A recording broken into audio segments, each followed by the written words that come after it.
Hi there guys, I'm Nikhil from GreedyTech, and in this video, I'll be unboxing and reviewing Samsung Galaxy A71. So guys, here's the box. Now Samsung has priced this phone at 33,000 rupees and comes in only one variant, that's with 8GB of RAM and 128GB of storage. It's available in three colors: Prism Crush Black, Prism Crush Blue and Prism Crush Silver. And we have the black color with us right now. It's available both online and offline. For some reason, there is a bit of price fluctuation on Flipkart. Now, without any further delays, let's get on with the unboxing. By the way, this is how the box packaging looks like. On the front, we have a quick preview of how the phone looks with the phone's name, that's A71 at the bottom. On the left side, we have the phone's complete name, that's Samsung Galaxy A71. And on the right side, it's completely plain. Once again, on the back side, we don't have any highlighting features. It's completely plain. Let's open it up. By the way, this is not a review unit. I borrowed it from my friend. So the box contents are already opened. So at the top, we have a cardboard box which has some documentation and some card ejected pin. These are the documentation, that's all. Next, we have the phone itself. So this is the Prism black color. Let me just put that aside. Next, we have a USB Type-C charging cable. And finally, we have a 25-watt power adapter. So these are pretty much all the contents of the box. Now let's come back to the phone. So guys, this is how the phone looks on the front and this is how it looks on the back. Now let's have a physical overview. On the back, this phone has a 3D curved glass panel. It's probably plastic, I'm not sure. Underneath it, we have this prism cut design, which Samsung says it is black, but there are hues of different colors. At the top, we have the camera module with a quad camera setup along with a single LED flash. At the bottom, we have just the Samsung branding. On the front, we have a massive display with a punch hole design protected by a 2.5D curved glass, and above the display we have the earpiece, and below the display it is a small chin. Now for the sides, on the right side it has the power and volume buttons made of plastic, I guess. They have a nice clicky feel to them, but I wish they were slightly more elevated. On the left side it has just the SIM card tray housing 2 nano SIM slots along with a dedicated SD card slot. At the top, it has just the secondary microphone for extra noise cancellation. Finally, at the bottom, it has a 3.5mm audio jack followed by the USB Type-C charging port, primary microphone, and the speaker grill. Now, just from initial impressions, phone feels pretty sleek in hand. It has a thickness of 7.7mm and weighs about 179 grams. This phone has a decently large 4500 mAh battery, and considering that thickness of the phone is pretty sleek, and it doesn't weigh all that much either. Now these are the complete specifications of this phone. On the rear, this phone has a quad camera setup with a 64MP primary camera with f1.8 aperture, a 5MP secondary camera for taking portrait shots with f2.2 aperture, a 12MP ultra wide angle camera with 123° field of view with f2.2 aperture, and finally another 5MP macro camera with f2.4 aperture. For selfies, you get a 32MP camera with f2.2 aperture inside that punch hole design. On the front, it has a massive 6.7-inch Super AMOLED Infinity O display with Full HD Plus resolution. Under the hood, it sports a Snapdragon 730 processor with Adreno 618 GPU with 8GB of RAM and 128GB of storage. It will be running One UI 2.0 based on Android 10. Finally, powering this device is a massive 4500 mAh battery which supports fast charging up to 25 watts. So guys, these are the complete specifications. Now let me turn on the phone and set it up and come back to you in a second. So guys, this is how the phone looks once we turn it on and set it up. This is the default home screen, and these are all the applications that are thrown onto the home screen, and for app drawer you can do a swipe up gesture. So these are all the applications that come pre-installed, and there is a bit of bloatware. This is your notification area. These are your notification toggles. Now let's go check out the about page section. Software information. So this phone is running One UI version 2.0 based on Android 10. And here's the animation. And right out of the box we have the April 1st security patch, which is pretty decent, I guess.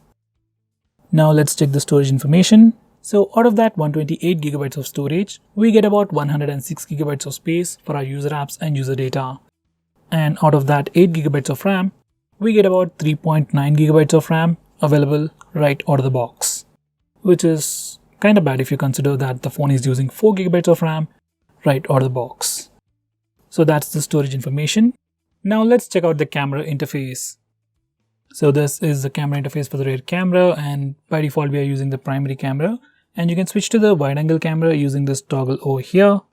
And now we are using the wide angle camera. This phone also has a scene optimizer feature, which is like AI feature from Samsung, and you can enable it or disable it from here. And if you go to video recording, we have a lot more cool stuff. So first we have super stable mode. You can enable it from here, and once you enable it, it uses the wide angle camera to capture a super stable footage, which is definitely much more stable than your primary camera, which uses electronic image stabilization. Next, we also have this AR doodle feature, which is usually found on the premium Samsung phones. And using this feature, we can draw stuff on the camera preview screen and create AR objects. It usually works. For the preview, I'm going to use it with the front camera. So I can draw something and start recording video, and that particular object is placed as an AR object, and it's going to use my face as a reference point. So using this particular feature, we can shoot some pretty crazy looking footage. So this is something you might want to check it out. Now on the left side, we have the live focus mode, which is the portrait mode for the rear camera. And on this phone, we can change the amount of background blur effect you want before taking a picture. Finally, if you go to the more section, we have a lot more options, mainly a dedicated night mode that works both for the rear camera and even for the front camera as well. And on this phone, we can use night mode for the primary camera and even for the wide angle camera. I'll show you sample shots later. And this is the front camera using the night mode. So if you want to take better selfies or great selfies in low lighting conditions, try out the night mode with the front facing camera.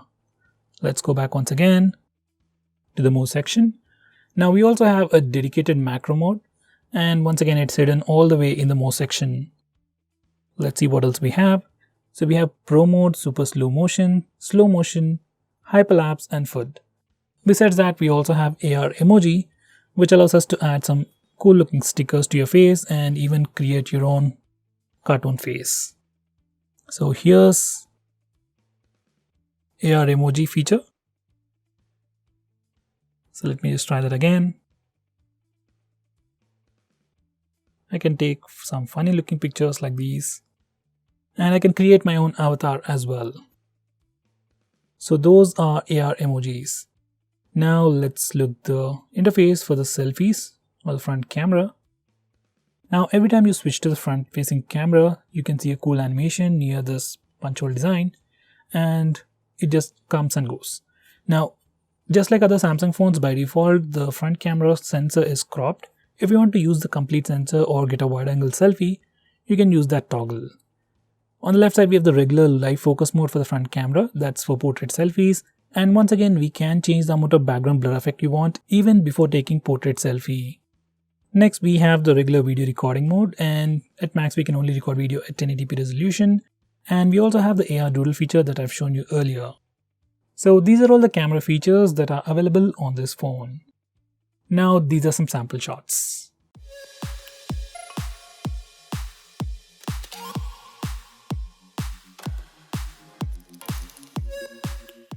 Now let's test the fingerprint scanner. I've already set it up, and here we go. Let's try it first when the display is on. So when the display is on, fingerprint scanner is decently fast. It's not super fast like the Oppo and Vivo phones. Still fast and usable. Now let's try it when the display is completely turned off. So when the display is off, it takes like a half a second to unlock the phone, which is still better than previous Samsung phones, but I wish it was a bit more faster.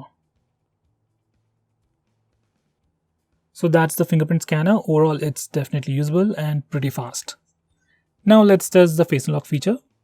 Once again, I've already set it up, and right now I'm testing it in good lighting conditions.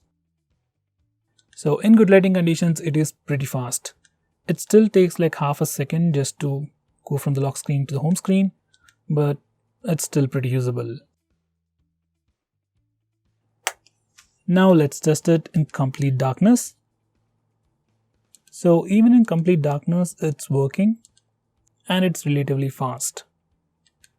So guys, that was the face unlock feature. Overall, it's definitely usable. Now let's test the speaker loudness. By the way, this phone has just a mono speaker at the bottom, no stereo speakers.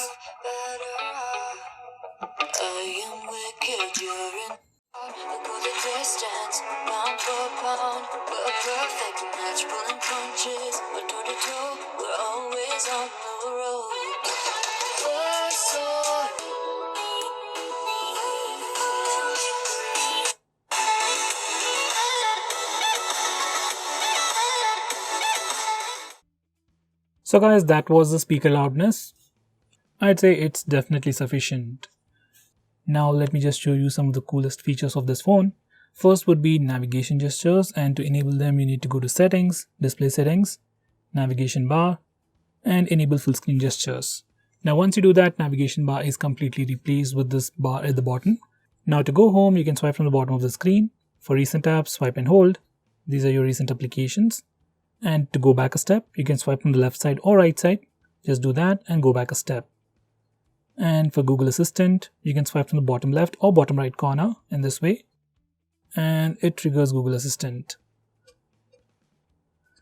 Finally, we can also swipe on this bar, left or right, to quickly switch between applications. And as you can see, it works really well. So these are the new navigation gestures, and as I've shown you, they work pretty seamlessly and so far the best implementation out there. Now this phone also has the dedicated dark mode, and you can enable it from the display settings once again. And once you enable the dark mode, all the system UI elements change the color scheme, and this is how the settings page looks like now. These are your notification toggles. And once you enable the dark mode, some of the stock applications and Google applications also change their theme automatically.